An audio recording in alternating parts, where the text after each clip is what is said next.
Hello everyone, welcome to my channel.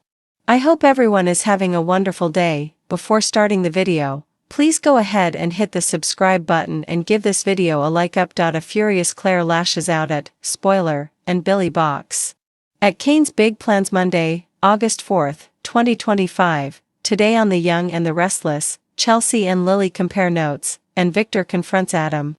And Cole's memorial is held. Chelsea runs into Lily at Crimson Lights and pays her condolences for Damien and fills her in on Kane showing up randomly a few weeks ago.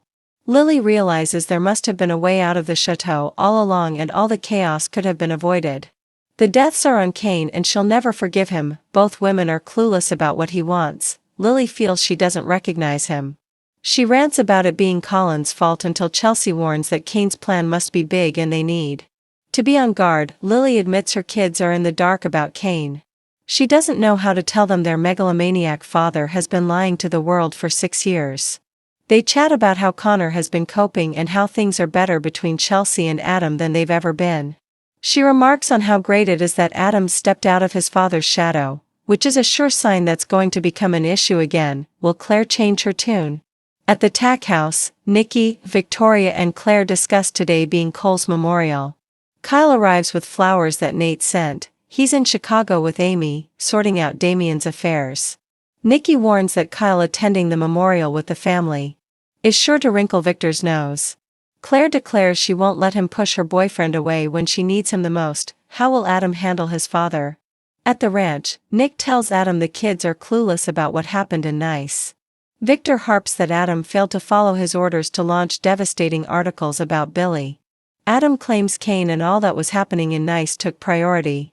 Victor warns he'd better follow his orders next time. The mustache insists that Billy will be Kane's partner and he wants him crushed. Nick and Adam furrow their brows and huff. Nikki, Victoria, Claire and Kyle arrive. Nikki immediately asks her husband not to say anything he will regret. Grumbling, he brushes past her and tells Claire he knows how hard today will be. When she says it means a lot that Kyle is there, he immediately snubs her and leads her mom away. Victoria admits to her mom that it keeps hitting her that this is all unfair.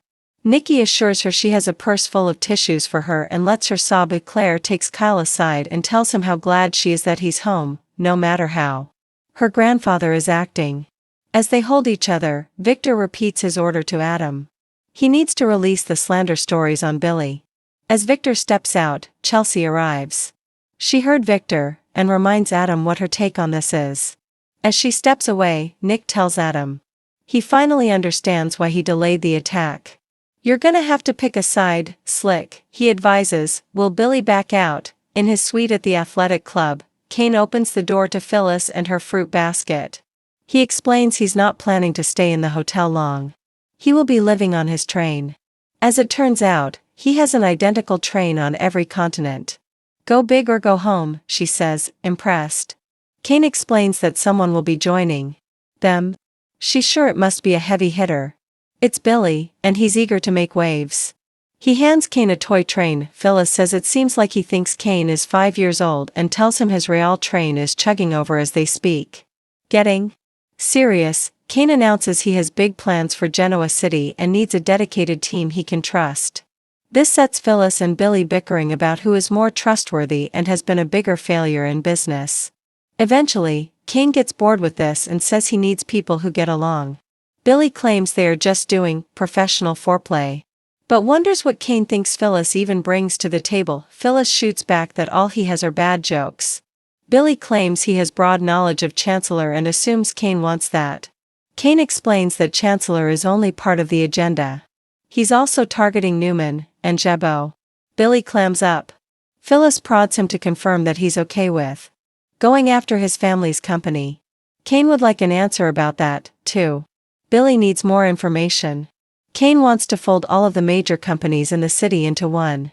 That way, he will be able to touch every aspect of life. This sounds impossibly ambitious to the abbot, but 7 Train Kane has the finances to make it possible. Makes noises about fighting them all to the death. Billy's on board with going after Newman, but attacking Jabot feels like revenge, and he needs to know why. This isn't about revenge, Kane insists. His motives are personal, which also means they are none of his business. He only wants their loyalty. Billy feels like he's being asked to hitch himself to a cyclone, so Ashby offers to fold Abbott Communications in with the other companies. Washed-up gambler Billy has to contemplate this, but Phyllis is all in.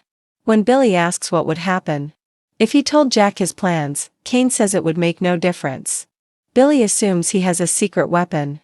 Join us and find out, Kane challenges. Lily tells her kids to reach out to Kane back at Crimson Lights. Lily flashes back to fighting with Kane about teaming up with his father again.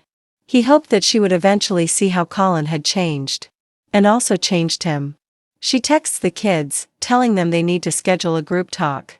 Lily adds that their father needs to tell them something, so they should reach out to him. Victor throws Claire into a fury back at the ranch. The Newmans return from the memorial and tell Claire how proud her dad would have been of her speech. Nikki says today is the start of healing. For Claire, it feels like part of her is missing and things will never be the same. Her grandma promises memories of Cole will make her smile one day. Victor toasts to Cole, noting that many others have tried to become part of the family and were left outside. Nikki and Victoria are agog by the obvious dig. Are you serious? Are you using my father's memory against Kyle? Claire asks. Everyone tries to calm her down, but she knows what Victor is doing. He refuses to apologize, so she declares that she's done with his efforts to break up her relationship and run her life for weeks. And now it's boiling over. The tension in Genoa City has reached a fever pitch, and this week, it all comes to a head. Betrayals are revealed, ambitions clash, and at the center of it all is a furious Claire, who's done playing the good girl. She's been manipulated, sidelined, and treated like a pawn for far too long, but not anymore. Meanwhile, Billy finds himself in a classic Abbott bind, torn between doing what's right and doing what satisfies his ego. Kane's back in town with big plans, but those plans may just set off a chain reaction that not even Victor can stop. Claire unleashed, the fury of a woman betrayed. Let's start with Claire, because this is her moment. For months, she's walked a tightrope between redemption and suspicion, between her dark past and the hopeful future she's tried to build. Genoa City's denizens, especially Victoria and Nikki, have scrutinized her every move, waiting for her to slip up. But this time, it's not Claire who makes a mistake. It's someone else, someone she trusted. When Claire discovers the devastating truth that, spoiler, has been manipulating her behind the scenes, feeding her false hope and using her as leverage in a twisted power play, something inside her snaps. In a gut-wrenching confrontation at the Newman Ranch, Claire's fury erupts. You don't get to play God with my life, she spits, her voice trembling with rage. I've fought tooth and nail to build something real, and you dangled it in front of me like a prize, just so you could snatch it away. The revelation blindsides viewers. This wasn't just a betrayal, it was a cold, calculated move by the spoiler, to gain control of the Newman empire, of Claire's future, of everything. And Claire? She's had enough of being the pawn.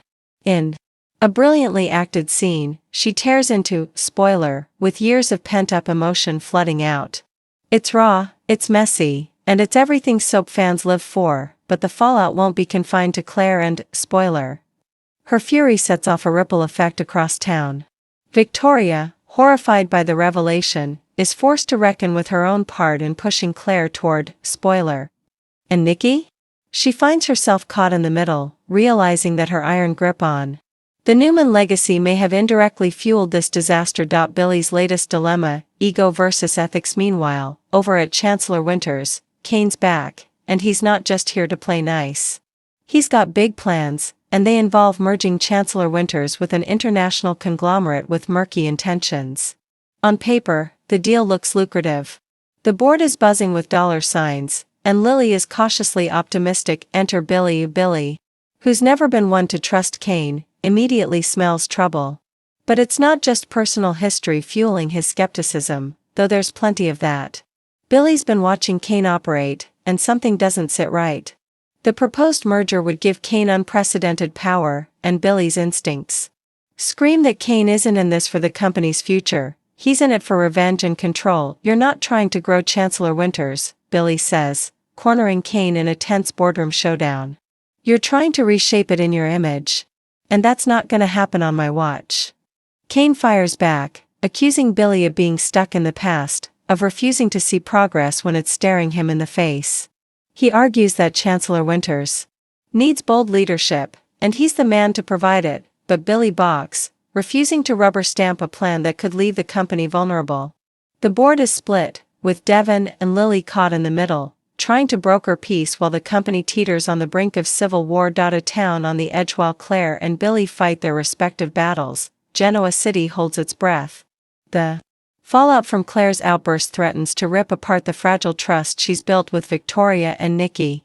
And the tension at Chancellor Winters has other power players, like Victor and Jack, watching closely, ready to pounce on any weakness. Victor, ever the puppet master, sees opportunity in both situations. He dispatches Michael to investigate the legitimacy of Kane's merger, quietly preparing to swoop in and make an offer for Chancellor Winters himself if things go south. Meanwhile, he pays Claire a visit, ostensibly to offer support, but really to assess whether she can still be of use to him. You've got fire, Victor tells her, ice cold and calculating. Don't waste it on rage. Use it for something bigger. Claire is stunned. For once, Victor isn't threatening her, he's challenging her. And for the first time in weeks, she feels something other than anger, purpose. Lines are drawn as the week ends, alliances begin to shift. Claire, refusing to be sidelined, makes a bold move. She offers her services to Chancellor Winters, vowing to help them fend off Kane's hostile ambitions. It's a stunning play that leaves everyone reeling, especially Victoria, who isn't sure whether to feel betrayed or impressed. Billy, reluctantly, agrees to work with Claire, despite their complicated past. We both want to stop Kane, he says. That's all that matters right now. But Kane isn't backing down. In a chilling final scene, he meets with a shadowy investor, and viewers learn that this merger is just step one in a much bigger plan. Let Billy fight, Kane says. By the time he realizes what's happening, it'll be too late. Final thoughts. What comes next? This week's explosive drama lays the groundwork for a full-scale war on multiple fronts. Claire is no longer the timid, guilt-ridden outsider, she's a force to be reckoned with. And her alliance with Billy is one of the most unexpected, and potentially volatile, twists in recent memory. Can they keep it together long enough to stop Kane? Kane, for his part, has evolved into a true power player, charming, dangerous, and willing to do whatever it takes to get what he wants. His return has re-energized Chancellor Winters' storyline, injecting it with the kind of high-stakes corporate intrigue that fans love. And then there's Victor, always watching, always scheming. Will he allow Claire to rise? Or will he crush her to protect the Newman name? With loyalties shifting, secrets unraveling, and the battle lines drawn, Genoa City is heading for a storm, and no one will come out unscathed. Stay tuned. Because if you thought Claire's fury was something, just wait till Kane shows us what his rage looks like.